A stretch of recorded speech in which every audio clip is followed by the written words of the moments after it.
Hey, what's up, everybody? Welcome to the Books by Adrian author platform. I am your host, Adrian Santiago, and this is my book book tag. Let's go.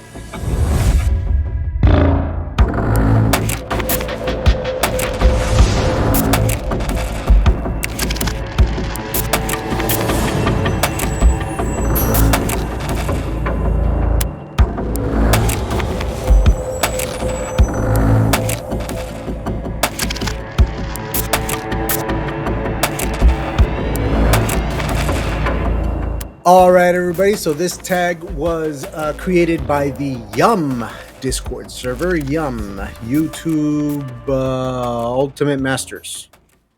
I don't remember what Yum stands for. It stands for something like that. It's a Discord server where a bunch of us authors get together and talk about different ideas on how to collaborate with each other, new things to do, ways to reach more people, that sort of thing. And this tag was created by that group, and I'm very excited to put my 2 cents in, throw my head into the ring. Let's talk about my book. Before we do that, my name is Adrian Santiago. I am a sci-fi fantasy author, the author of the MYTHIC series. Book 1 is Shadow of the Spark. That's what I'm going to be talking to you guys about today. We're going to get to that in just a minute. There is and I don't have a copy with me because I sold my last physical copy. I have to get some more. But I also have a short story out called MYTHIC, The Death and Rebirth of Bella Erdman. And that is available absolutely free, the ebook version, of course, if you sign up for my newsletter. To do that, just go to booksbyadrian.com. The link is on your screen now, as well as in the description down below. Signing up for that newsletter is going to get you that free short story. It's also going to get you new updates from me every 2 weeks. And you will be the first ones to hear when I launch my readers only / members only section of my website, which comes with a bunch of really cool goodies that I can't wait to tell you about, but not today. All right, let's get into it, y'all. Question number 1. What is the title of your book? The title of my book is MYTHIC, Shadow of the Spark. The series is MYTHIC. The book is Shadow of the Spark. And this is the cover. I'm very proud of this cover. This is the back cover. These are my main characters. We're going to talk about them in a little bit too. We have Migdalia, we have Faye, and we have Lear. And I cannot wait to talk about this. So let's dive in. That is the title of my book. What is question number 2? Question number 2, what is the genre? Okay, so the series, MYTHIC, is a sci-fi fantasy epic. That means that it has space and technology, and it takes place far, far in our future, but it also has magic and monsters and more. So check it out.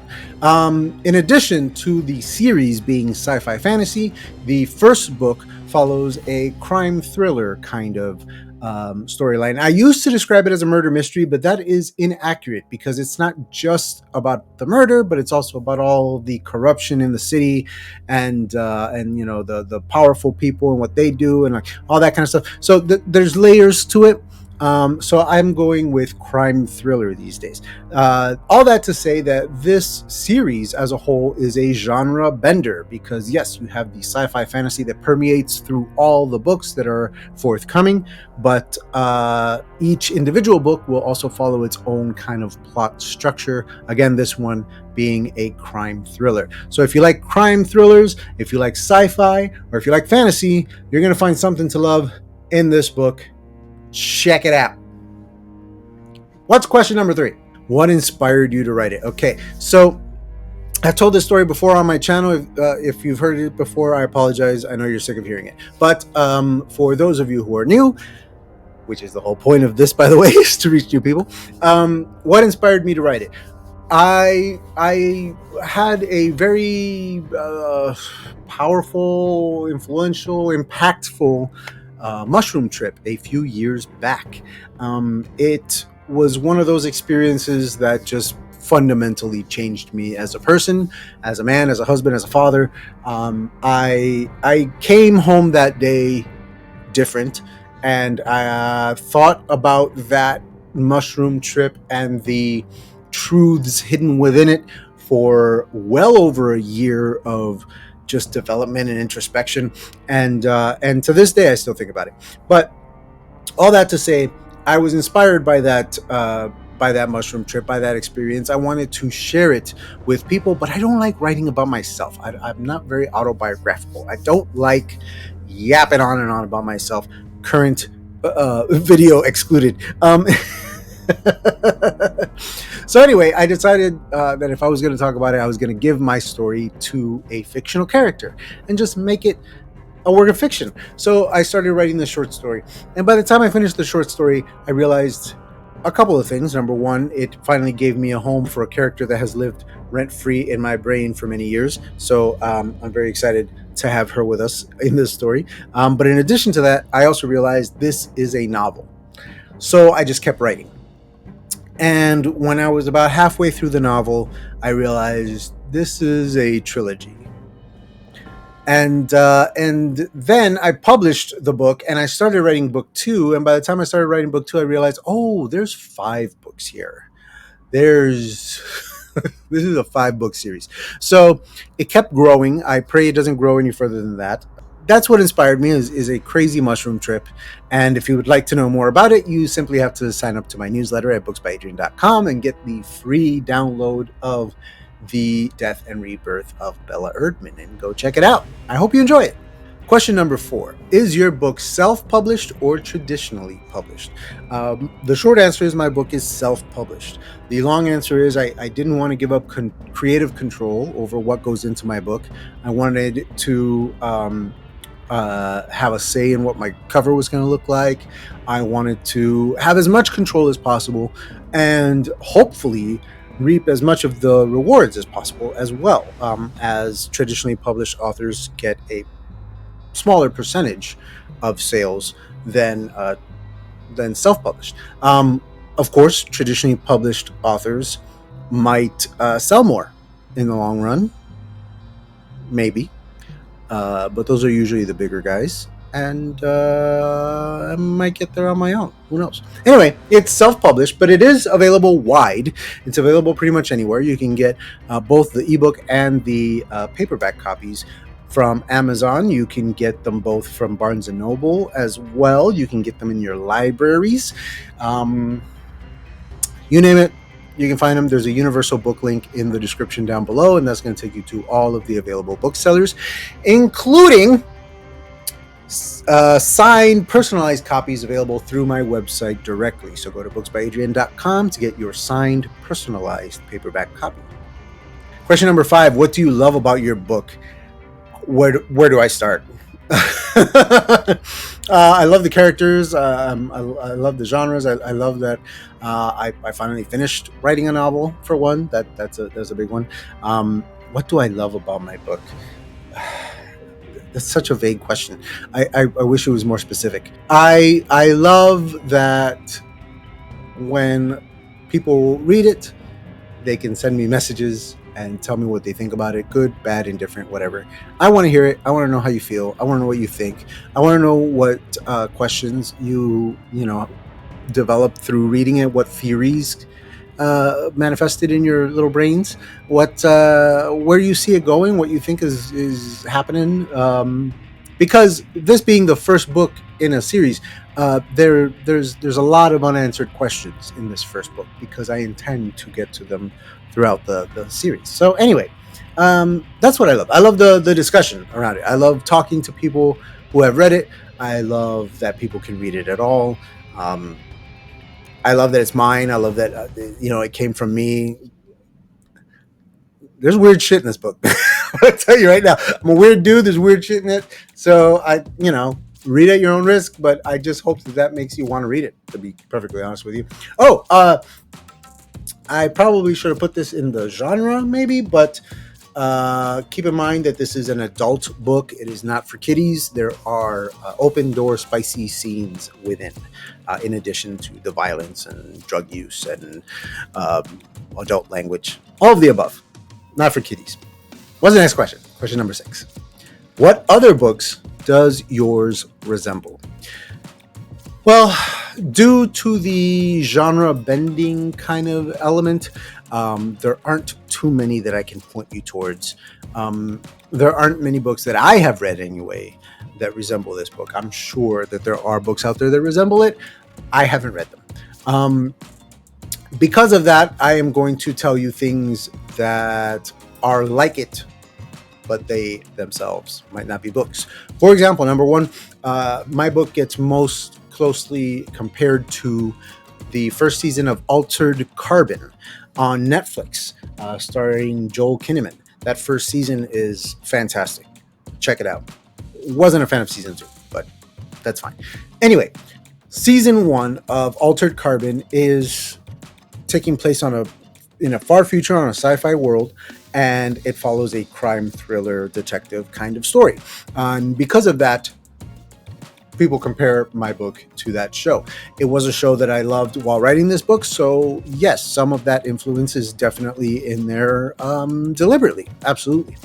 But Altered Carbon doesn't really have any fantasy. Like, the sci-fi is pretty sci-fi-y, so there's some straight up fantasy in here, so keep that in mind. I also have not read the books of Altered Carbon. I understand they're kind of a tough read from some of the reviews that I checked out. I don't know. I haven't read them. I don't know how close they are to the adaptation on Netflix, but I like the adaptation on Netflix, at least the first season. So that's one. Okay. I might also compare it to the A Song of Ice and Fire series. Not that my writing is anywhere near on par with George R.R. Martin. Please do not come at me in the comments. I know I am not George R.R. Martin. However, in that fantasy epic, A Song of Ice and Fire, there are open door spicy scenes. And it's just one of those things that stuck with me. Neil Gaiman does it as well in American Gods and other books. Sometimes that is just part of the story, and in my case it's part of the story, so it resembles that. So there you go. Question number 7: what is the scene or event you are most excited for readers to read? My book is a big book. I don't know if you can tell. There's 147,000 words in here. There's over 450 pages of the paperback. It's a chunky monkey, so there are many scenes and or events that I am excited for readers to read. The easy answer is the first one. The first major event that I am looking forward to readers reading is at the end of chapter 5. Chapter 5, in my opinion, I wrote it. Chapter 5 is the end of the first act of the novel. The end of like all of the setup stuff, introducing you to the world, the characters, what the mystery is, all that stuff happens in those first 5 chapters. And at the end of the 5th chapter, the danger gets turned up a notch, and you really understand what you're dealing with here and what kind of story you're reading and where this book is ultimately going to go. It takes a sequence that is very kind of magical and even romantic in a way, and turns it on its head at the end. And before you know it, the characters are running through the forest full speed, fear, hearts pounding, just get out of there kind of stuff. It's great. So I very much look forward to people getting to that point in the story and realizing what's up. All right. Question number 8. What is the one thing readers may have missed or not picked up on when reading your book? So, again, I reiterate that this being the first book in a series, there's a lot of setup here. There's a lot of questions posed that I will address as the series goes on. Some of the magical elements and fantasy elements are based on traditional mythic creatures and such, and therefore we have words for what these creatures are, but that's not what they'll be called in my book. And therefore, when you hear what they're called in my book, you'll still need to kind of figure out what they really are. And The main example that I have of this is the character of Faye Noelani, um, the red, dreaded, green-eyed, witchy hippie character who is not a witch at all. She thinks she's a witch because she uses magic, but she is so much more than that. She comes from a very particular kind of fantasy lineage, and we're going to find out more about that lineage throughout the series, but I have laid the clues all out in this first book. Quite deliberately. I make it so that if you're looking for it, you're going to figure out what she is, what she can do, what kind of fantasy creature she is. I did not think that I was being very subtle with it. I thought actually that I was kind of showing too much of my hand, and I may have even reined it in a little more, but I didn't. And so again, I didn't think I was being very subtle with it. However, the Tuber Book Club, which were the first ones to really read it and review it, excuse me, they didn't figure it out. So I'm curious to see if anyone does. Yeah, I don't want to spoil it here. I'm not going to spoil it. Question number 9.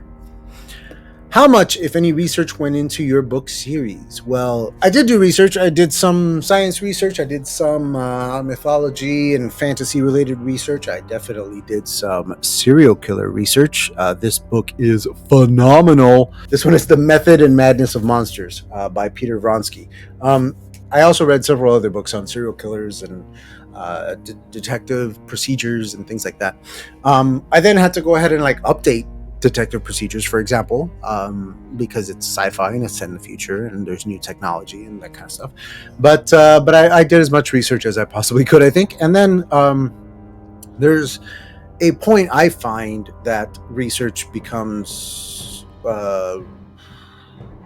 constricting, limiting. So there's a moment where I have to all right, that's enough research. Let's get to writing. So it's a whole thing.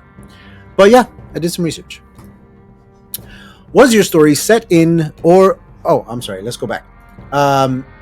More research that I did was also research on polyamory, particularly on triads and or thruples, depending on which word you prefer to use. I know that polyamory is coming more and more into the public sphere, into the culture. It's becoming more accepted, and you're seeing more of it. But I wanted to depict an instance of this, a throuple, if you will, if you're not picking up on it in my book. So I did some research on that. In particular, I based the relationship development, not the relationship and not the characters, but the relationship development. I based it on Professor Marsden and the Wonder Women, which is the name of a film based on their story, their life. Professor Marsden is the guy who invented the polygraph. Polygraph, that's right. He invented the polygraph machine, the lie detector, if you will, alongside his two wives. And after his death due to cancer, his two wives remained married for the rest of their life as well. He was also the creator of the character Wonder Woman, hence the title of the film. And he based Wonder Woman off of his two wives and their collective love of bondage and BDSM. So there's a lot there, a lot to unpack. All that to say, I did some research on polyamory. I did some research on thruples, and I hope that I am portraying a respectful interpretation of this relationship in my book. Mind you, this is the start of their relationship in my book. It's going to deepen as the series goes on. So there's more to come. Question number 10. Was your story set in or inspired by a place that you love and or visited? The entire story is not, but there are places in the story that are. There is a hotel in my story called the Inn, and I worked in hospitality for many, many years. I worked as security. I worked in the reservations call centers. I worked the front desk. I lived hospitality on a daily, nightly basis for many, many years, well over a decade. And many of the stories, many of the scenes and sequences that take place in that location in my book are based on actual experiences that I actually had, including there is a whole section of the book where some politicians who are later identified as Freemasons are having like a freak out party, like a 2 week go ham kind of party in the hotel, where they like rent out like 2 floors and they fill rooms up with liquor and drugs, and they move prostitutes in, and all kinds of crazy stuff happens, and they have their own security and we're not allowed in, and all of that is based in reality. I witnessed these things with my eyes. I smelled the smells with my nose. So I've gotten a lot of backlash for including the Freemasons in this novel, but and I understand that they're typically villainized in a lot of fiction. But ultimately, everything that I say they do in this book, I saw them do it. So,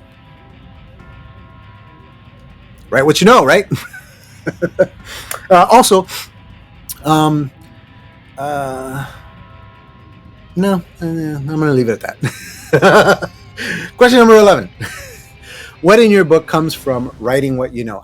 There you go, right where you know. So writing what I know. The hotel stuff, as I mentioned, comes from that. The drug culture stuff. There's a lot of weed smoking. I'm a big pothead. There's mushroom use. I have done so.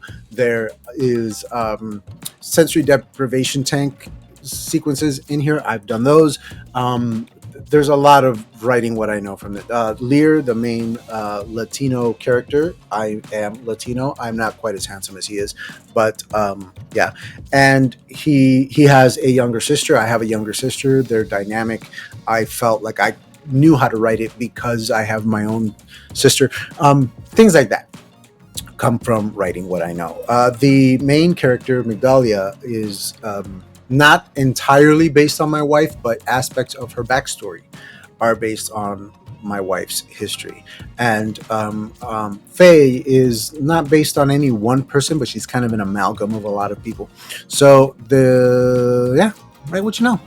Final question number 12. What did you learn from other authors that you were able to incorporate into your own book?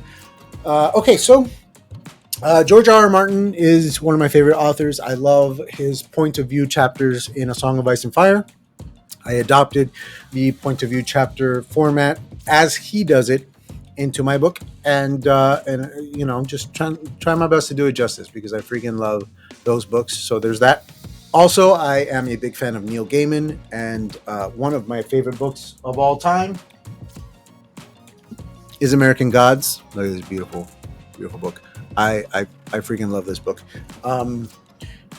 It taught me how to write fantasy in the real world, which is to say how to write a setting that is absolutely realistic. It feels real. You feel like the characters really live in that space. You feel like you could live in that space. Maybe you even feel like you've been in that space before. And then something kind of magical or fantastical happens. And then as the story progresses, more and more magical things happen and more fantastical things happen. You become more and more enveloped by the fantastical side of things. And that's something that I learned from Neil Gaiman and American Gods. So that's something that I'm putting into this, where it starts off kind of bare bones and then builds into like, oh shit, there's some fantasy stuff going on here. So yeah, it's fun. So I learned that. And then my other favorite author is Michael Crichton.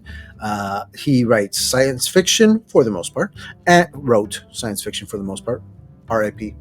And he taught me a lot about setting and about how to turn a small isolated setting into a big opportunity for world building. Yeah, those are my three favorite authors. Those are the three lessons that I learned from them, and I have tried my very best to incorporate them into this book. So, if you like any of those authors, if you enjoy any of these genres that I have mentioned, if you enjoy any of the tropes that I've included in there, please go check it out.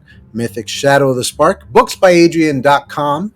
The ebook is currently for $2.99. I will remind you that that is 147,000 words for $3. Remember that you can get the free short story, The Death and Rebirth of Bella Erdman, absolutely free by going to booksbyadrian.com and signing up for my newsletter. That short story, in case I didn't explain it well enough, is the prologue to my novel. It leads directly into the pages of my novel. And in fact, if you happen to get the paperback copy of The Death and Rebirth of Bella Erdman, you will be able to also read some sample chapters from the novel. After the short story, there's a couple sample chapters. There's three. They introduce you to the three main characters. So check that out. Thank you so much to the Yum group. I'm supposed to tag people in this. I don't know who to tag as I record this, so I'm just going to put the tags in the description down below. Okay. All right, y'all. Thank you so very, very much. And catch you guys on the flippity flop. Peace.